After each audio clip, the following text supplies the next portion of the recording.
வணக்கம். வாங்க இன்றைக்கி தடாசனம் பார்க்கலாம். என்னடா ரொம்ப சிம்பிளான ஆசனம்னு நினைக்காதீங்க, இதில் நிறைய பெனிஃபிட் இருக்குது. பாருங்கள், கால்களை சேர்த்து வைங்க, கைகளை ஷோல்டர் நேராக கொண்டு வந்து நல்லா இன்ஹேல் அப் ஸ்ட்ரெச் பண்ணி பாருங்கள்.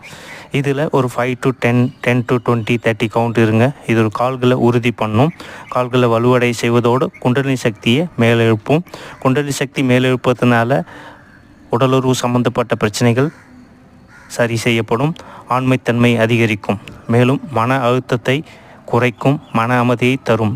உடல் முழுவதும் சீரான இரத்த ஓட்டத்தை இது கொடுக்கும். அதனால் உடல் கழிவுகள் வெளியேற்றப்படும். என்னென்னா, இந்த ஆசனத்தை இதய நோய் இருக்கிறவங்களும், இரத்த ஓட்டம் அதிகமாக, இரத்த அழுத்தம் அதிகமாக இருக்கிறவங்க, BP patient, heart patient avoid பண்ணிங்க. 10 to 30 செகண்ட் பண்ணுங்கள். உங்களுடைய பயிற்சி ஏற்ற மாதிரி கொஞ்சம் கொஞ்சமாக ரைஸ் பண்ணுங்கள். நல்லா ரிலாக்ஸ் பண்ணுங்கள் ஒவ்வொரு வாட்டியும்.